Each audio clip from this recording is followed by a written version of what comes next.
Hi everybody, it's Michael. It probably goes without saying that we work really hard to bring you episodes of Scotland as regularly as we can, but that comes at a cost in terms of time and of money. So I'm really sorry that we're going to be these people, but we've set up a Patreon for anybody that fancies helping us out by throwing us a few quid every month. It'll help with hosting costs, keeping us in the lavish lifestyle of yachts and champagne that we're accustomed to, and just the hosting costs. I mean, really. There's no pressure, but if you like the show and you feel like it's worth a wee bit of money to you, then head over to patreon.com/Scotland History Podcast and do what feels right to you. We want to keep Scotland ad-free and to be supported by you, our awesome listeners. You're honestly all brilliant, and your generosity and positivity really keeps us going. If you're not able to help out, then you know the usual way to help. It's get in a lift and shout about how much you like Scotland, or alternatively just put it on social media. Let's not be too weird. They say what doesn't kill you makes you stronger, and that's not true. What doesn't kill you can destroy you. What doesn't kill you can weaken you until you beg for the sweet release of death. That was often true for those who sailed from British ports, bound for tropical climes in the New World.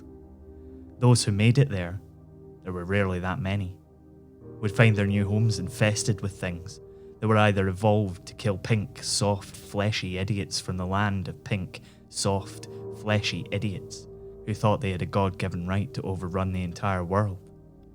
Or they would find their new homes full of things that were evolved to do irreparable damage to pink, soft, fleshy idiots.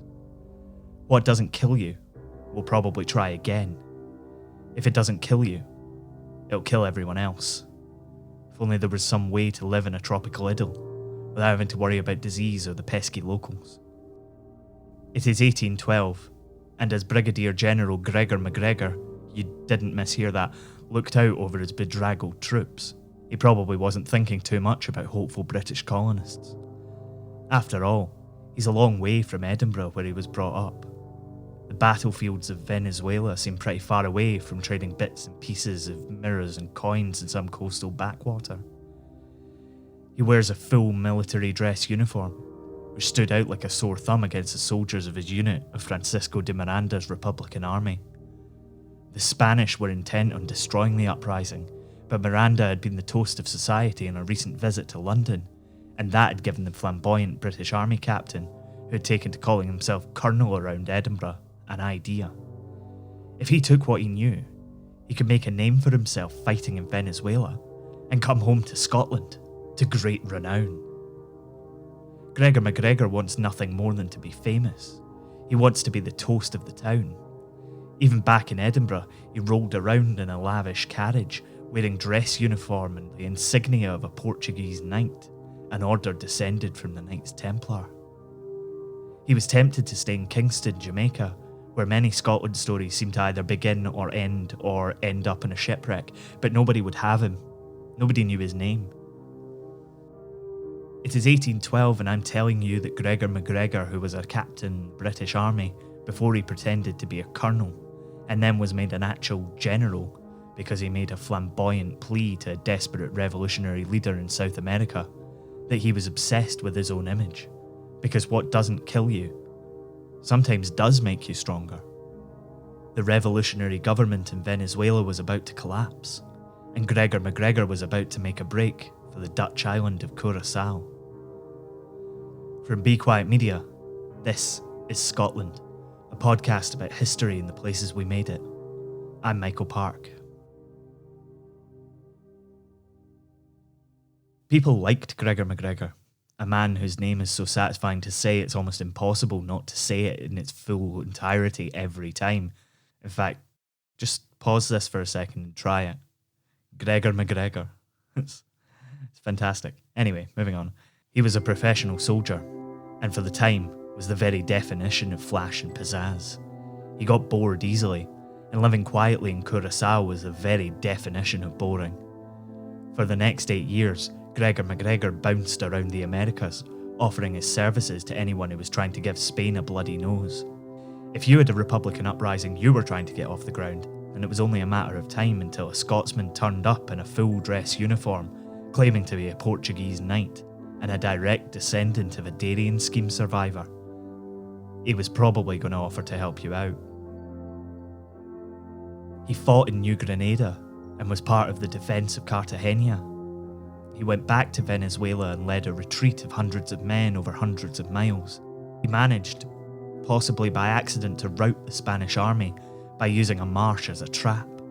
He deployed archers on the other side and watched as the charging Spanish cavalry collapsed into the bog and caught arrow after arrow for hours until Gregor MacGregor's men charged and sent the army that had been following them for weeks packing. That was where Gregor MacGregor gained notoriety. He had finally proved his worth as a military commander, and the chattering classes in Kingston, Jamaica, were suddenly quite willing to throw open their dining rooms for this exotic hero to regale them with tales of his staggering military prowess.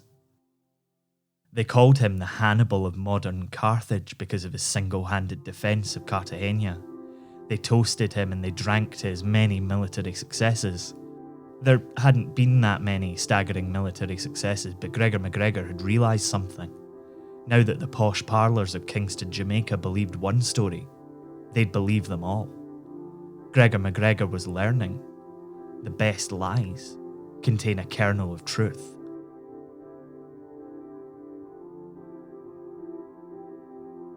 A couple of years later, 1820, and MacGregor surfaces in the court of King George Frederick Augustus of the Mosquito people.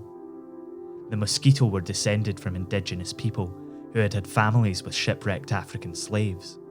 Gregor MacGregor was popular with the Mosquito since they didn't have a lot of time for the Spanish, and he was renowned for shooting at them every chance he got, even if he wasn't very good at it. It didn't hurt Gregor MacGregor that the king of the Mosquito wasn't really a king at all. The British had claimed the land decades ago and had elevated the Mosquito tribal leaders to be kings so that the lands couldn't be claimed by Spain. In reality, they very much belonged to the British crown. Sneaky, sneaky. The king liked Gregor MacGregor. Everyone liked Gregor MacGregor, whether they thought he was a military mastermind or a blithering idiot. Everybody seemed to have a lot of time for him. In late April of 1820, the king signed over a portion of the Mosquito Coast to the Scots colonel with the flamboyant fashion sense and questionable military record. The area was about the size of Wales, and was, for lack of a better term, kind of rubbish. It would look nice in an oil painting, but the ground was swampy, the jungle dense, the fauna aggressive, and the diseases tropical. But it was Gregor MacGregor's. All of it. If you like Scotland and you want to tell somebody about it, that would be great. It really helps. This was going to be a better advert. That's kind of it. Like, it really, really does help when somebody comes out and says, I'm listening to Scotland, I really like this episode, you should listen to it too. Thanks very much.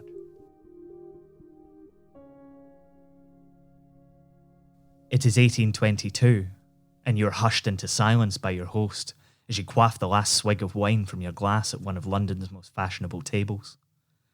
The guest of honour is reintroduced, and you sit up and take notice as this man in full military regalia with some kind of Knights Templar badge has the help pass out massive books to everybody. You'd expect a dessert, maybe a nice queen cake. They bake them in the shape of hearts and everything.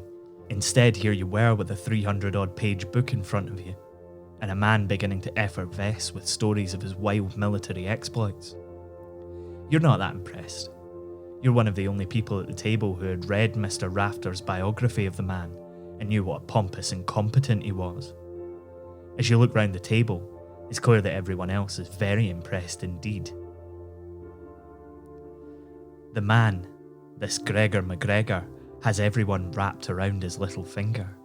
He's not even at the good part yet. He's not even reached the kicker. The stories of his military genius are exaggerated beyond belief, but a little bit of parlour trickery never hurt anyone. People always embellish their stories a bit at parties. You didn't think you'd heard your host right when they'd introduced him. Something about being a cassock of poison? Cacique of Poye, he says as if he'd been reading your mind the whole time. He spins some yarn about the famous and noble kings of the Mosquito Coast before he begins to tell you about the incredible, simply incredible, opportunities available to colonists in this land of Poye, which he was lucky enough to be leader of. You began to see yourself living in the land he described. It was like a warm, tropical version of Britain. The locals were friendly, even to the point of genuine love for the British. The harvests were bountiful. You could get as many as 3 maize crops a year. The rivers ran with water so clear you could see the hunks of gold that rumbled around on their bed. The people of the Caribbean used Poye as a health spa, such was its agreeable climate and natural beauty. The Cacique of Poye described the thriving capital, St. Joseph. It was all sprawling boulevards and well-appointed mansions. It even had a theatre. He tells you that the settlement is criminally overlooked by most people in Europe, a real land of opportunity for those with the sense to invest. He references the Darien scheme, the cautionary tale of Central American expansion, and explained to his enraptured audience that Poye was different. Poye was special. There weren't even any tropical diseases in Poye. There were no mosquitoes either. All MacGregor needed to turn Poye into a thriving port of the fledgling empire was a bit of financial support from clever investors like the ones sitting around this table. He told them that they didn't have to decide there and then. Their host had already invested, but merely take the beautifully illustrated guidebook away and give it some thought. It was like a timeshare presentation. No obligation to buy, only the obligation to give it some thought. You take yourself home and forget about the dashing white colonel for the evening. But when you come down to breakfast the next day, there it is, that guidebook, written by one Captain Thomas Strangeways. You pick up the morning paper and there's a piece about this incredible land of Poye and the opportunity for glory and wealth that it offers its investors and colonists. Everywhere you go that day there seems to be someone talking about Poye, and occasionally the Cacique. You return to your home and you devour this leather-bound guidebook. You have to understand what's happening. Maybe this Gregor MacGregor's actually come good. It certainly seems like it. You close the book by candlelight and resolve that a little investment couldn't hurt anyone. For his part, Gregor MacGregor is delighted with this attention and is well on his way to raising £200,000 to take Poye from idyllic backwater to powerhouse of the British Empire. There's just one problem. Poye doesn't exist. Yes, MacGregor does own a huge area of land on the Mosquito Coast, but everything else, right down to the name and his own title, they're all made up. Those reports in the newspaper, fake. The paintings and etchings of a bustling port with stunning palms and friendly settlers, forgeries. The guidebook by Thomas Strangeways, a work of fiction written under a pseudonym by Gregor MacGregor. Your money is going into a black hole of debauchery and lies. Over the course of his life, the land certificates which MacGregor issued as proof of investments were worth as much as £3 billion in today's money. The certificates, initially handwritten and later printed for huge swathes of a prosperous nation that didn't exist, were quite literally not worth the paper they were printed on. He dispatched a fleet of settlement ships to the port of Poye. Gregor MacGregor, the Cacique of Poye, sent 7 ships of settlers excited for a better life to a dead spot in the middle of a swampy, disease-ridden jungle. Their pockets full of Poye dollars, a paper currency which MacGregor himself had printed. The settlers handed over all of their British money for worthless sheets of paper. It didn't take them long to realise that they'd been duped. There was no economy in Poye. There was nothing to buy, and there was nobody to buy that nothing from. The settlers almost immediately began to contract disease and had to be rescued. By the time they returned home, many were so unable to believe that they had been the victims of a lie, they blamed the leaders of the expedition. The Cacique of Poye had disappeared. He was in France, but he wasn't in hiding. He was raking in another small fortune, convincing the elites of Paris that the mystical land of Poitiers was the pinnacle of French sophistication. Settlers began to make applications for passports to travel there, but something didn't sit right with the authorities in France. Why were so many people looking for permission to go to a country which, as far as they could tell, didn't exist? It led them to the door of Gregor MacGregor, the Crown Prince of Lies, the progenitor of securities fraud, the greatest conman the world has ever seen. You've been listening to Scotland. It was written and produced by me, Michael Park, and is a production of Be Quiet Media. The music for every episode of Scotland is by the Copiale cipher Mitch Bain. Find more of his amazing tracks by searching Mitch Bain Music on Facebook. Scotland is supported by listeners like Chris Lingwood, our first ever $25 a month patron, and other listeners like you over on Patreon. Get involved. It's patreon.com/Scotland History Podcast. You can find out more about the show on our website, thisisscotland.co, and on Twitter, Facebook and Instagram by searching Scotland, Scottish History Podcast. Thanks for listening. We'll see you next time.